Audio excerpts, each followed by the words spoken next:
ternyata udah selesai Kiana. Pak, terima kasih banyak nih Pak. Iya.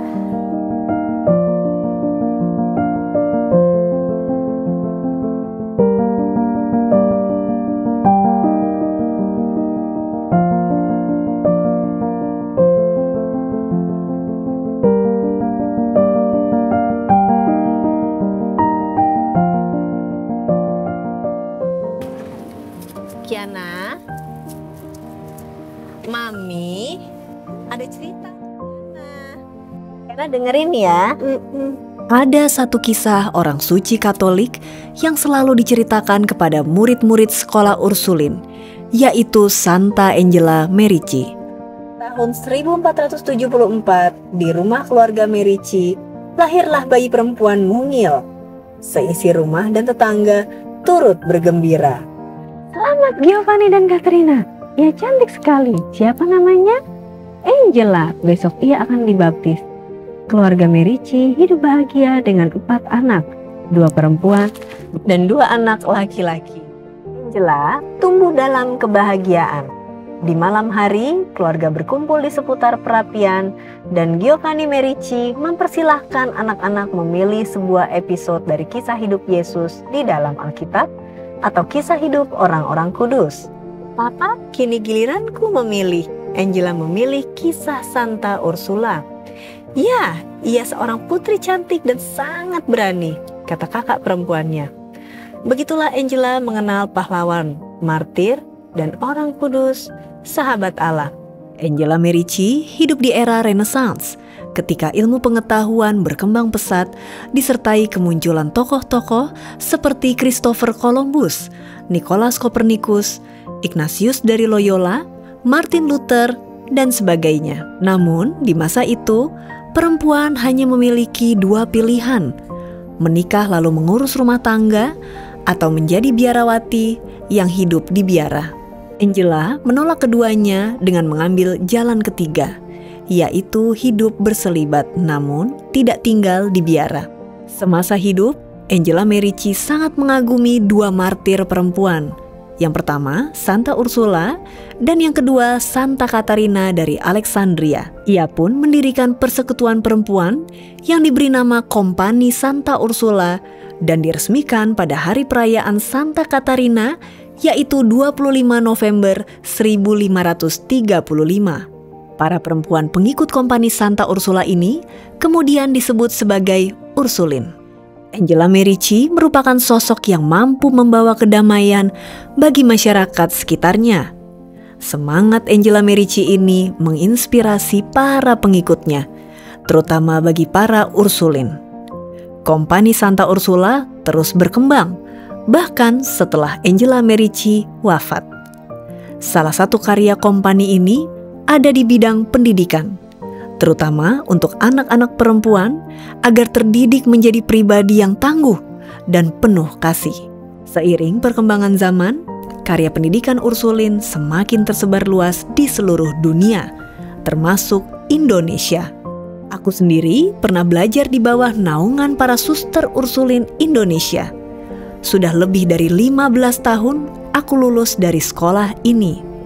Kini, aku membawa putriku untuk mengenal tempat aku dulu belajar, mengalami suka duka, dan pahit manisnya masa muda. Halo suster, apa kabar suster? Apa kabar ini Nona kan? Iya suster, gitu udah lama banget. Ih kangen banget loh suster, kangen banget ya ampun. Suster ini anakku. Siapa namanya? Yana. Yana. Aduh namanya bagus sekali. Umur berapa Yana? 5 tahun. 5 tahun. Wah udah gede ya. Mami mau ngobrol dulu sama suster ya.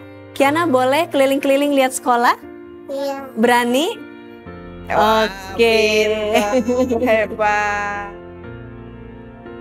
Suster, mengapa pendidikan menjadi fokus utama dari kekaryaan Ursulin? Terima kasih Nona. Jadi yang pertama yang mendasari di dalam konstitusi para suster Ursulin itu memang pendidikan menjadi ciri khas dari pelayanan Ursulin. Karena lewat pendidikan itu kita bisa membantu mengembangkan anak berkembang secara utuh dan berkembang menjadi manusia penuh gitu ya. Karena lewat pendidikan itu kita membantu mereka terutama berpikir, belajar melihat realitas hidup yang ada di sekitar maupun diri sendiri. Lalu suster, mengapa Ursulin ingin fokus pada pendidikan anak-anak perempuan? Kalau kita mendidik perempuan itu sebetulnya tidak mendidik satu orang perempuan itu. Kalau nantinya dia hidup berkeluarga, si perempuan ini akan mendidik juga anak-anak dan keluarganya. Sehingga efek mendidik banyak orang itu tercapai. Tapi sesuai dengan perkembangan zaman, peran laki-laki dan perempuan, maka banyak sekolah-sekolah Ursulin yang juga sekarang sudah menerima anak laki-laki. Karena nantinya mereka di masyarakat juga akan menjadi seseorang yang dapat membantu menjadi agen perubahan. Nah suster, sekolah-sekolah Ursulin kalau dilihat di Indonesia itu di mana saja suster? Kita mulai dari yang di Pulau Jawa, selain ada di Jakarta, Tangerang, BSD, kemudian ada di Jawa Barat, itu ada di Bandung, di Jawa Timur juga ada, di Surabaya, Malang, Pacet, di Jawa Tengah ada di Klaten, Solo, ada di ND, di Ruteng, di Labuan Bajo, di Atambua, ada di Kalimantan di Nangapino, ada di Sulawesi Utara, di Kota Mobagu. Gimana lagi ya, mudah-mudahan gak ada yang terlewatkan. Dulu waktu aku sekolah, kepala sekolahnya masih biarawati. Tapi sekarang kalau kita lihat kepala sekolahnya sudah bukan lagi biarawati. Ini ada fenomena apa suster?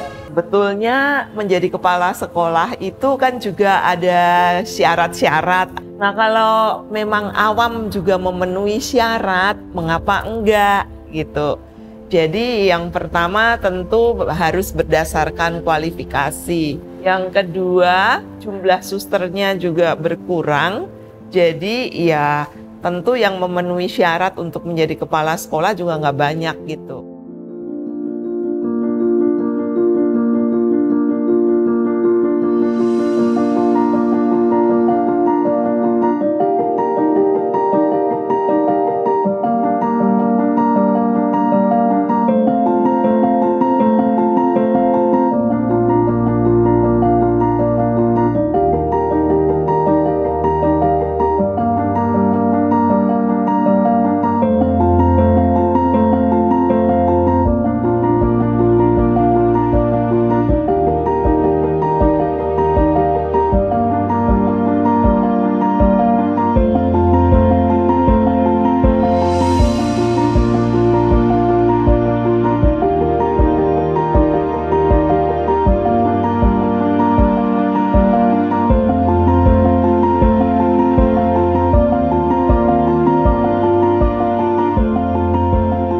Miss, ya ampun. Baik sekali, Kita udah lama banget Miss, makanya. Sudah berapa lama ngajar di sini Miss? Wah, berapa coba? Saya kan mulai masuk di sini 18 Juli 1996. Berarti 27 tahun. Miss kan udah lama banget ya ngajar di sini Miss. Apakah ada hal baru Miss dan seperti apa perkembangan pendidikan saat ini Miss? Kita harus akui dulu bahwa sekolah kita ini kan sekolah nasional ya, jadi untuk kurikulum pasti kita mengikuti kurikulum yang ditetapkan Kemendikbud. Kami memberikan pembelajaran humaniora, bahasa asing, dan juga beberapa workshop seminar-seminar untuk mengasah soft skill mereka. Kami membuka kelas-kelas, kelas kolintang ya, angklung, juga gamelan Jawa dan gamelan Bali. Tapi bagi siswa yang mungkin lebih suka musik yang lebih kontemporer, ada band, juga ada marching brass. Selain itu ada kegiatan bahasa asing. Di era seperti ini ya, di mana interaksi antar bangsa itu besar sekali ya kan? Maka di sekolah ini juga ada kelas-kelas bahasa asing. Bahasa Jerman, Belanda, dan Prancis, juga bahasa Jepang, Korea, dan Mandarin. Juga di sini kami memberikan pelatihan-pelatihan untuk melatih soft skill mereka. Maka juga ada pelatihan communication skills. Kami menyiapkan mereka untuk bertumbuh dan berkembang secara utuh. Ada kegiatan-kegiatan yang mengasah IQ mereka pastinya ya, untuk emosi mereka, EQ mereka, dan juga SQ mereka. 30% dari alumni kita setiap tahun itu melanjutkan kuliahnya ke luar negeri. Dan untuk tahap katakanlah persiapannya, mereka butuh menulis personal statement. Maka academic writing by certified native speaker juga diberikan.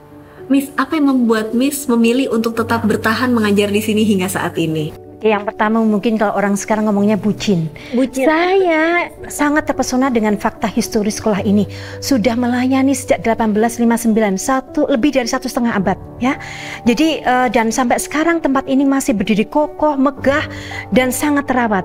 Itu bagi saya menjadi bagian dari tempat ini adalah sebuah kehormatan.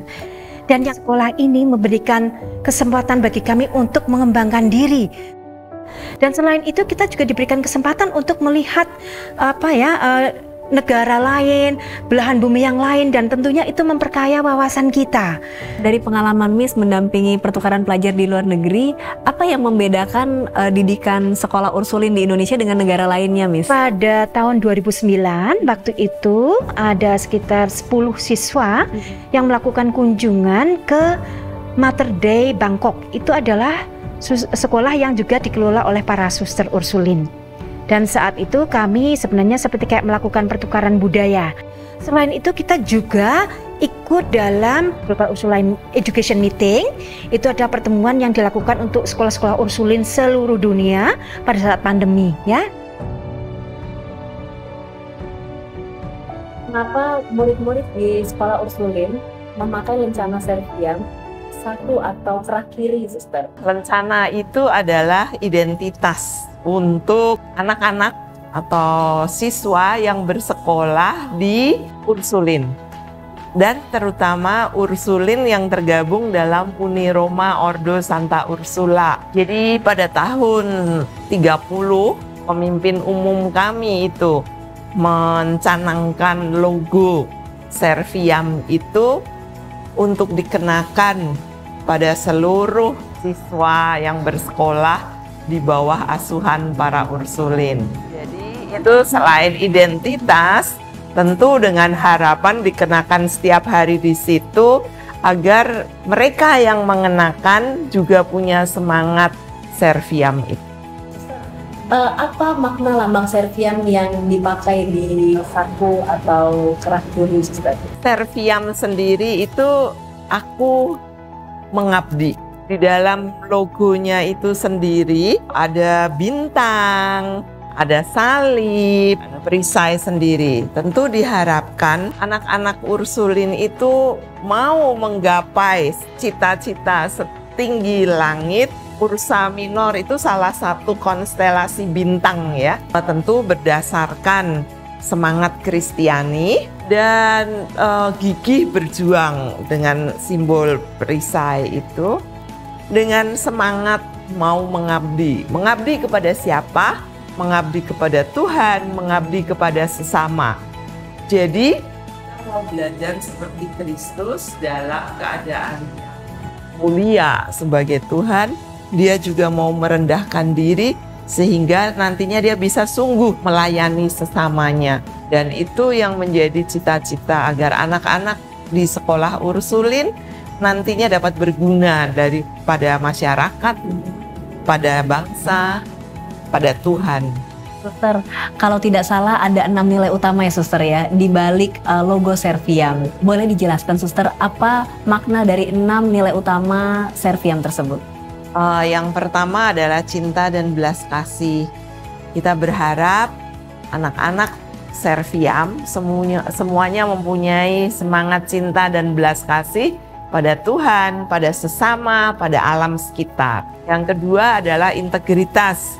Ini yang sangat diperlukan untuk masa sekarang ini, bahwa satu kata, satu tindakan. Artinya anak-anak diharapkan kalau dia mengatakan misalnya jangan korupsi ya jangan korupsi, tidak korupsi gitu. Satu tindakan, dan satu kata gitu. Kemudian yang berikutnya adalah persatuan. Kita melihat bahwa persatuan itu adalah sesuatu hal yang penting.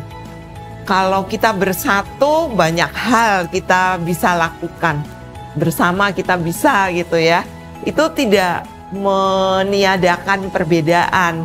Yang berikutnya adalah ketangguhan. Zaman sekarang tantangan itu banyak. Bagaimana anak-anak itu juga punya ketangguhan. Walaupun sekarang orang bilang generasi stroberi kelihatannya cantik, mudah patah, tapi harapannya dengan semangat ketangguhan ini, anak-anak itu berani menghadapi hidup ini. Kemudian totalitas, dalam memberikan diri kita nggak asal-asalan saja, tapi kita berani sungguh memberikan diri. Dan yang berikutnya adalah pelayanan, karena pelayanan, hanya lewat pelayanan ini kita memberikan diri secara penuh, melebihi dari kepentingan diri sendiri. Kita memberikan diri untuk Tuhan dan sesama.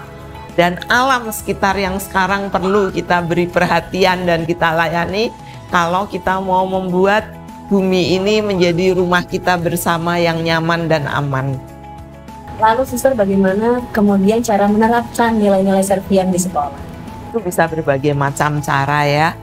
Contoh sederhana aja lewat berbagai macam kegiatan yang ada. Kalau kita misalnya melakukan aksi sosial, itu hal praktis ya. Itu kan wujud kita melakukan atau cinta terhadap sesama.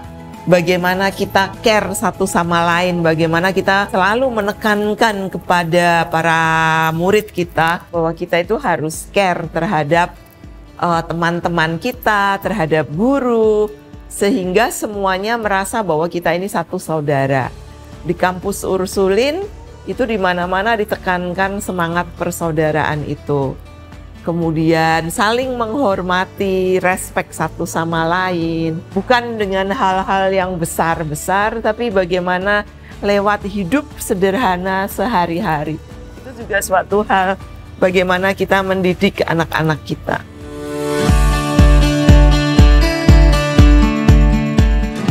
Nah, bagaimana kemudian nilai-nilai Serviam diterapkan di tingkat SD, Pak? Baik. Penerapan nilai-nilai Serviam yang kami lakukan kepada anak-anak adalah bagaimana selalu peka, peduli, menghargai perbedaan, dan juga mau bekerja sama dengan orang lain. Dan sekolah juga mengajarkan anak-anak untuk selalu patuh dan taat pada peraturan sekolah. Sehingga mereka akan tumbuh menjadi anak-anak yang disiplin dan bertanggung jawab. Sekolah juga melayani semua peserta didik untuk semakin berkembang dari berbagai segi, baik akademik maupun non-akademik, dan memotivasi mereka untuk selalu berkembang dan memiliki daya juang untuk menghadapi berbagai tantangan. Bapak sudah berapa lama menjadi bagian dari keluarga Santa Teresia, Pak? Wow, kalau bergabung sebagai keluarga Santa Teresia sudah hampir 20 tahun. 20 tahun, 20 Pak. tahun. Bagaimana perasaannya, Pak, selama 20 tahun ini, Pak? Ini pengalaman yang luar biasa dan akan menjadi cerita indah di kemudian hari ya. Saya merasakan toleransi yang luar biasa. Kalau melihat dari nama saya gede, saya sudah pasti bukan seorang Katolik ya. Saya di sini merasakan bagaimana keluarga besar Santa Teresia, terutama Ursulin itu merangkul kami, menghargai setiap perbedaan. Jadi peserta didik di sini tidak hanya eksklusif seorang Katolik, tapi dari berbagai latar belakang agama, dari Kristen, Islam, Buddha, Konghucu, Hindu. Jadi benar-benar menghargai setiap perbedaan. Nilai-nilai Serviam terus dipelihara dalam Taman Pendidikan Ursulin agar menghasilkan lulusan yang unggul serta bermanfaat bagi lingkungan dan masyarakat. Pohon yang kecil dan lemah ditanam di taman yang subur kini sudah berbuah. Demikian kata Angela Merici. Sudah hampir 5 abad sejak Angela Merici wafat, namun cita-cita perjuangannya terus hidup dalam misi pendidikan Ursulin.